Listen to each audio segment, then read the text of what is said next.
네, 우리 함께 좌우의 사람들을 보시고 교훈을 보시고 함께 인사하시겠습니다.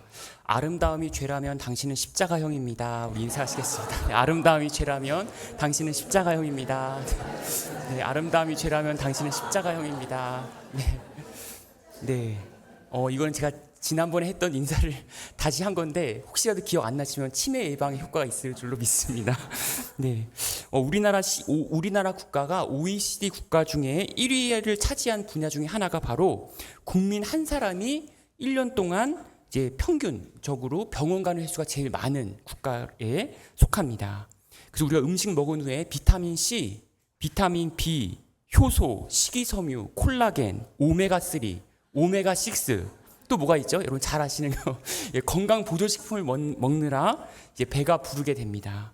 그러니까 건강 보조식품을 잘 먹어서 이제 오래 살았던 이제 90세 할아버지 할머니께서 한날 한시에 이제 천국에 들어가게 되었습니다.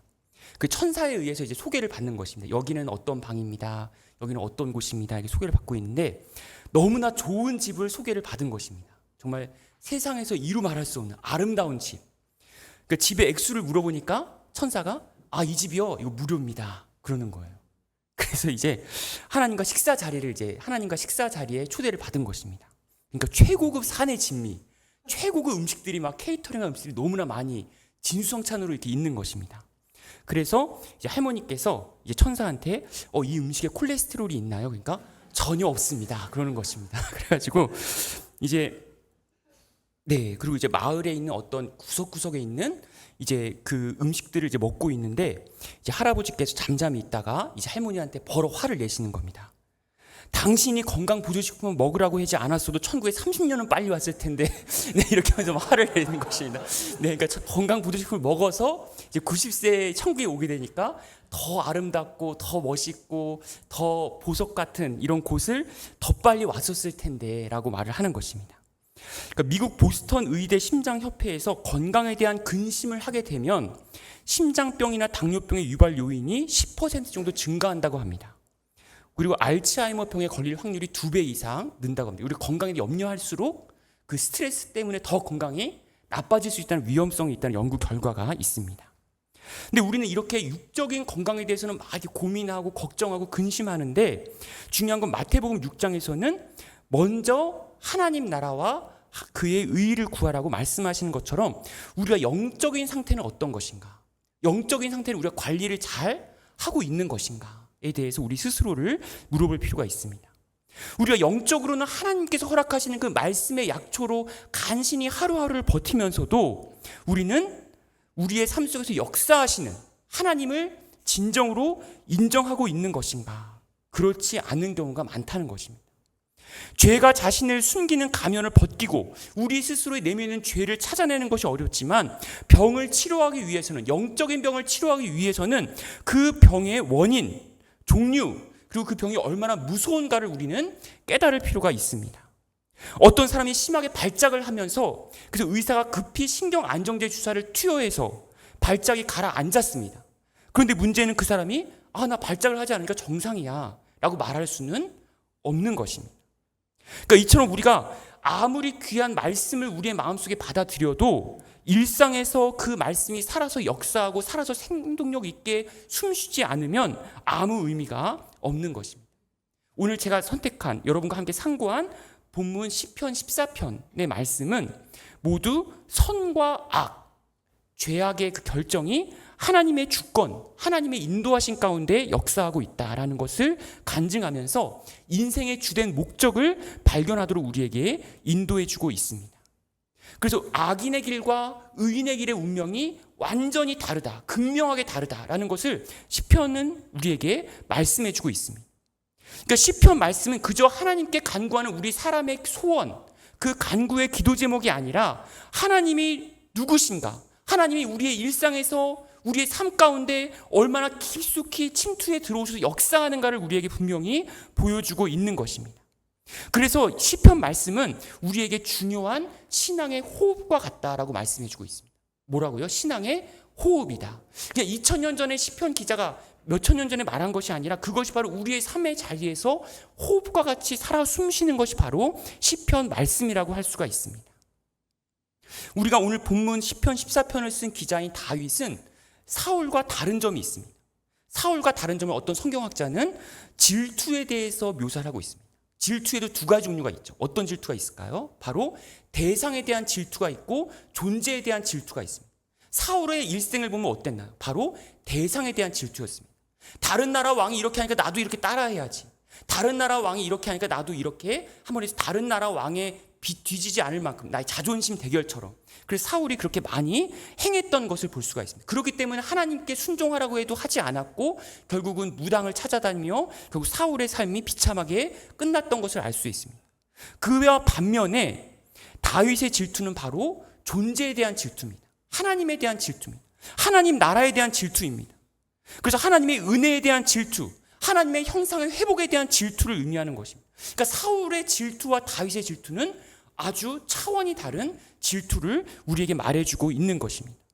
그런데 오늘 본문 말씀은 하나님께 예배를 드리고 그분을 기뻐하게 되는 하나님의 질투를 깨닫지 못하면 그것은 진정한 어리석음과 같다라고 말하고 있습니다. 세상의 우상 숭배를 향해서 어리석다라고 말씀하고 있는 것입니다. 우리 함께 시편 14편 1절 말씀을 함께 봉독하겠습니다. 1절 말씀입니다. 시작. 어리석은 사람은 마음속으로 하나님이 없다 하는구나. 그들은 한결같이 썩어서 더러우니 바른 일을 하는 사람이 아무도 없구나. 네, 아멘. 제가 인상 깊게 보았던 영화 중에 이제 블루 제스민이라는 영화가 있습니다. 이제 케이트 블란쳇이란 여성 배우가 이제 주연했던 영화입니다. 그 여성은 입양아였습니다. 입양했지만 좋은 대학을 나와서 아주 훌륭한 사업가와 결혼하게 됩니다. 그래서 명품을 휘감고 파티를 즐기던 그런 여성 상위 1%의 그 제스민이라는 인생이 이혼하게 되면서 산산조각 나게 됩니다. 왜냐하면 그 남편인 할이 돈을 많이 벌고 기부도 많이 하고 또한 이제 좋은 남편이고 좋은 아버지로 생활하지만 자신에게 다정다감하였지만 중요한 건 뭔가가 이상했습니다. 낌새를 느꼈습니다. 그 여성이 그래서 다른 친구 여성과의 대화를 하는 중에 요즘에 남편이 이상해진 것 같아. 왜? 그러니까 뭔가 바람 피는 것 같아. 그러는 것입니다. 그래서 누구랑 그런 것입니다. 그 친구가 더 잘하는 것입니다. 헬스 트레이너하고 자신의 측근 변호사하고 아들의 부모하고 사업 파트너 많은 사람들과 함께 이제 다른 사람들에게도 다정다감해서 그들과도 관계를 맺게 되었던 것을 이제 뒤늦게 알게 되고 그 여성은 이혼을 하게 되는 것입니다. 마찬가지입니다. 우리의 삶에서도 허영과 허세라는 우상이 들어오게 되면 그것은 하나님만을 향하는 일편단심의 마음이 존재에 대한 질투가 대상에 대한 질투로 나 자신의 마음을 채워도 끝없이 채우지 못하는 그런 마음 속에서 오늘 본문 말씀 우리에게 어리석은 사람이다 라고 말해주고 있는 것입니다.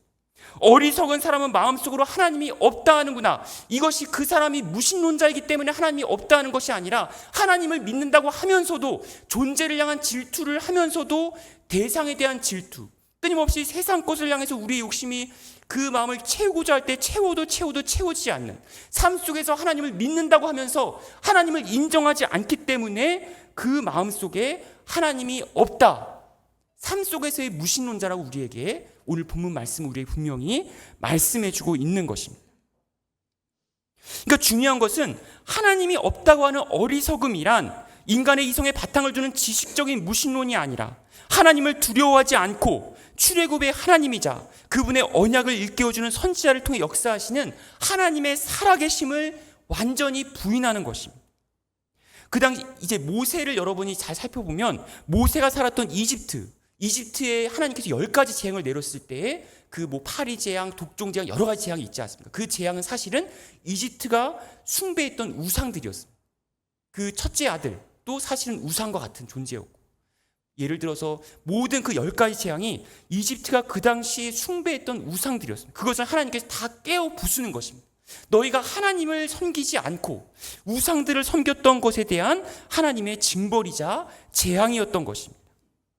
그러니까 중요한 건 우리의 마음속에 하나님께서 인간의 판단 기준을 철저하게 부인하시고 우리 각자의 행위와 그 이면에 숨겨진 마음까지 하나님께서 우리에게 심판하시고 깨닫게 해주시는 것입니다.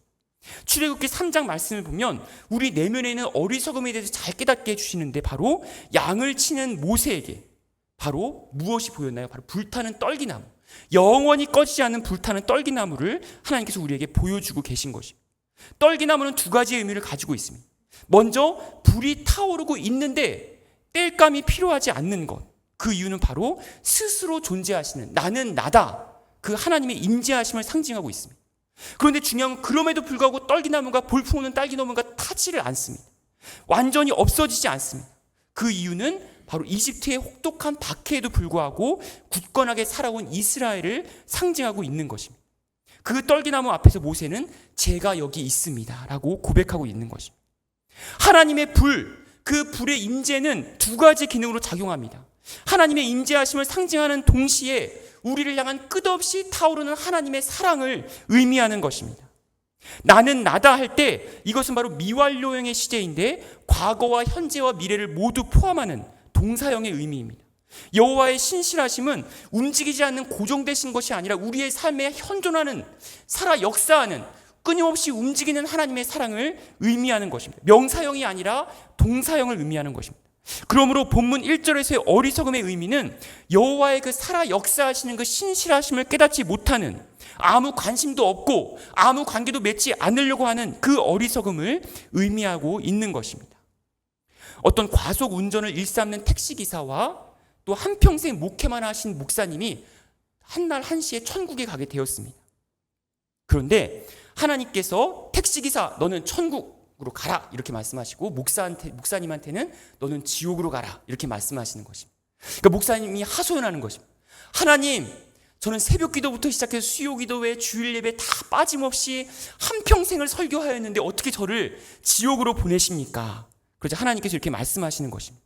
네가 설교할 때에는 아무리 훌륭한 신앙을 가진 교인들이라 하더라도 다 졸게 만들었지만 택시기사는 아무리 악한 죄인이라도 그 택시를 타기만 하면은 주여 제 발자를 살려주십시오라고 기도를 하니 어찌 택시기사를 칭찬하지 않을 수가 있겠느냐.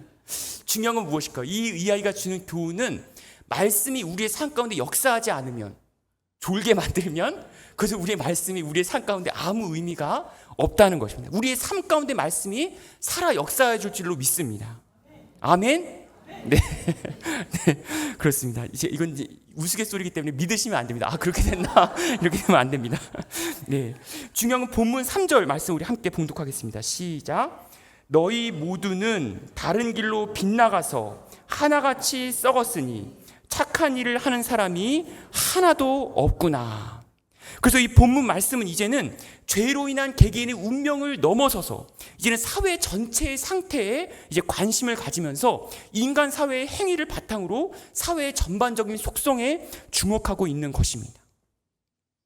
제가 옛날 영화 중에 인상 깊게 보았던 영화 중에 이제 모두 대통령의 사람들이라는 영화가 있습니다. All the President People이라고 해가지고 로버트 레드포드, 여러분 옛날 이 배우를 기억할지 모르겠지만 로버트 레드포드와 더스틴 호프만 두 유명한 영화 배우가 기자로 나오는 유명한 저널리즘 영화가 있습니다. 그래서 미국 역사상 최초로 임기 도중에 사퇴한 닉슨의 워터게이트 사건을 집중적으로 취재했던 그 영화입니다. 진실을 추적하는 도중에 익명의 제보자가 이제 조언을 하는 그 영화 대사가 있습니다. 뭐라고 얘기하냐면 돈을 쫓아가입니다. 돈을 쫓아가. 사람을 보지 말라. 돈을 쫓아가라. 사람을 보고 그 사람의 죄악을 집중해서 보고 그 사람의 죄악을 어떻게든 까발리려고 이제 신문에 내려고 했던 로버트 레드포드가 돈을 쫓아가니까 어떻게 됐을까요? 그 사람 이면에 정치, 경제, 사회, 문화 모든 커넥션들, 모든 부정부패가 그 사회 구조적인 악이 그 사람 이면에 순식간에 숨겨졌던 것이 다 드러나게 되었던 것입니다. 죄의 총체적인 구조가 드러났던 것이 성경에도 있는데 그것이 바로 엘리야 시대 때입니다. 엘리야가 살았던 열왕기상 17장에서 19장까지 보면 17장에 사렙다 과부에 의해서 그 죄의 구조가 드러나고 18장에서는 아세라와 바알 선지자의 대결을 통해서 850대 1로 싸우면서 이스라엘의 죄악이 드러나고 19장에서는 결국은 하나님의 일을 잘 수행한 엘리야의 마음을 통해서 또한 돌이킴의 역사가 있었던, 그래서 개인에서부터 시작해서 사회 전체의 악이 드러났던 그 엘리야의 그 하나님을 통해 하나님의 역사가 잘 드러난 것을 우리는 볼 수가 있습니다. 엘리야는 갈멜산에서 바알과 아세라의 850대 1의 대결에서 대승을 거두고 나서도 이세벨의 위협을 받고 나서 막 도망갑니다. 136km의 거리를 도망가면서 이제 남쪽의 브에세바까지 정신없이 도망갑니다. 엘리야의 이름의 뜻이 하나님이 구원이시다라는 뜻입니다. 그러니까 하나님이 구원이시라는 그 한평생 그렇게 살았던 엘리야였지만 이세벨의 그 위협 속에서 정신없이 도망가면서 하나님께서는 그럼에도 불구하고 그 엘리야 선지자와 끝까지 함께 하시는 것을 우리는 알 수가 있습니다. 엘리야가 도착한 곳이 어디였나요? 바로 모세가 불타는 떨기나무를 보았던 호렙의 시내산이었습니다. 거기서 보아서 엘리야가 이렇게 말합니다. 열왕기상 19장에 보면 하나님을 향해서 제가 열심히 유별하였습니다. 열심으로 다하였습니다. 그래서 유별하였다는 것은 히브리어로는 카나라는 뜻으로 열심을 내다, 질투하다라는 뜻입니다. 하나님의 질투를 가리는 자신만의 열심과 질투가 있었다는 말입니다. 그런데 중요한 건 엘리야 옆에 하나님께서 지나가십니다. 여기서 지나갔다는 것은 히브리어로 아바르라고 해서 움직임 자체에 초점을 맞추는 단어입니다. 하나님이 고정되신 것이 아니라, 하나님이 그 엘리야의 열심을 모르셨던 것이 아니라 하나님께서 다 알고 계셨다는 것입니다. 하나님께서 지나가시는데 그 지나가실 때 크고 강한 바람이나 지진이나 불에 하나님께서 계시지 않고 세미한 음성 가운데 하나님께서 계셨다라고 말씀하십니다. 이 사회 구조적인 악을 내가 개인이 어떻게 해보겠다는 것이 아니라 하나님의 말씀은 혼과 영과 관절과 골수를 찔러 쪼개기까지 하는 그 운동력을 가지고 우리의 마음보다 더욱더 깊은 곳에서 우리의 존재 자체를 변화시키고 계신다는 것입니다. 그러면서 뭐라고 말씀하시나요? 바알에 무릎 꿇지 않는 몇 명이 남겨져 있다고요? 바로 7,000명이 남겨져 있다. 너만 잘난 것이, 너만 훌륭하게 일한 것이 아니다. 하나님께서 지금 움직여서 역사하고 계시다는 것입니다. 우리 본문 말씀 5절 말씀을 같이 봉독하겠습니다. 시작. 하나님이 의인의 편이시니 행악자가 크게 두려워한다. 여기서 개역개정으로 보면 하나님이 의인의 세대에 계신다라고 말씀하십니다. 우리는 중요한 건 우리의 행위, 우리의 은사도 중요하지만 더욱더 중요한 것은 우리에게 살아 역사하시는 예수 그리스도의 몸을 통해 모든 것이 연결되어 있는 그 하나님의 역사하심을 우리 스스로의 삶에서 경험하고 있는 것인가? 우리 스스로 물어볼 필요가 있는 것입니다. 네, 어떤 감리교 신학대학교 유정인 박사님은 대형교회의 설교를 분석하면서 이렇게 결론을 낸 바가 있습니다. 대형교회 목사님들의 설교에서 공통적으로 발견되는 점은 잠시 산업발전 시대를 바탕으로 절제된 생활, 근면 성실한 노동의 윤리를 주장했지만 이는 곧 사라집니다. 물질을 축적하게 되는 과정은 생략된 채 물질을 하나님의 축복으로 인정하다 보니 양극화의 다른 쪽에 있는 사람들에 대한 이해나 위로나 격려가 없습니다. 오직 하나님과 나와의 관계라는 설정 속에서 사람들은 철저하게 개인화되면서 심지어는 교회도 공동체로 보지 않는 것 같습니다 라고 이 사람의 나름대로 평가를 내리고 있습니다. 성경책에서는 공동체라는 단어가 있을까요, 없을까요? 공동체라는 단어가 없습니다. 오직 예수 그리스도의 몸이라는 단어가 있습니다. 한 사람이 아프면 다른 사람도 아파하는 것이 예수 그리스도의 몸의 의미인 것입니다. 지금까지 우리는 오늘 본문 말씀을 통해서 하나님을 삶 속에서 실질적으로 체험하지 못하는 어리석은 신앙을 넘어서서 모세의 불타는 떨기나무와 같이 한 영혼을 위해 하나님께서 생명력 있게 역사하시면서 이는 구조적인 악의 현실에서 엘리야에게 들려오시는 세미한 음성과 같이 예수 그리스도의 몸으로 생동과 있게 연결되어 있다는 사실을 우리는 확인할 수 있었습니다. 오늘 본문 말씀에 보면 하나님께서는 시온산에서 내려오신다고 말씀하고 계십니다. 히브리서 12장에 보면 시내산과 시온산을 비교하고 있습니다. 시내산은 율법이지만 시온산은 오직 전적으로 예수 그리스도의 은혜를 상징하고 있습니다. 이러한 시온산에서 내려오는 하나님의 은혜를 경험하기 위해서는 오늘 설교 제목인 십자가의 그림자라는 것에 해답이 나와 있습니다. 우리 한 영혼 한 영혼이 시온산을 향한 믿음의 여정을 계속하기 위한 비결은 하나님을 믿는다고 하면서도 우리의 만족을 위해 십자가의 영광을 추구하기보다는 무명의 선한 사마리아인과 같이 우리의 일상 한복판에서 역사하시는 그리스도의 몸에 연결되기 위해서 십자가의 그림자로 끊임없이 십자가를 갈망하는 여러분이 될 수 있기를 간절히 소망하면서 다 함께 침묵으로 기도하시겠습니다.